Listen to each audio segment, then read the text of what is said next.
Rana ji door company लेकर आए हैं PVC folding door. Drawing room के लिए ज़बरदस्त बेहतरीन सोल्यूशन, पर्दे का पर्दा और एसी की कूलिंग रोकने के लिए यूज़ करें चाइना के प्लास्टिक डोर।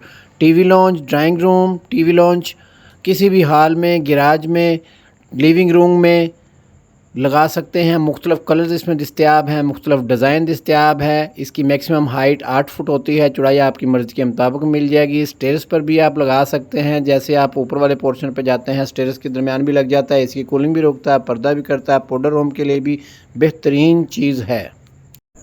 ओपन किचन के फ्रंट पे भी यूज़ कर सकते हैं और एसी की कूलिंग अपनी जो है वो बचा सकते हैं। किसी भी बड़ी जगह को कवर करने के लिए, जहाँ पे आपके पास स्पेस ना हो दरवाज़ा खोलने के लिए, वहाँ पे आप ये डोर लगवा सकते हैं।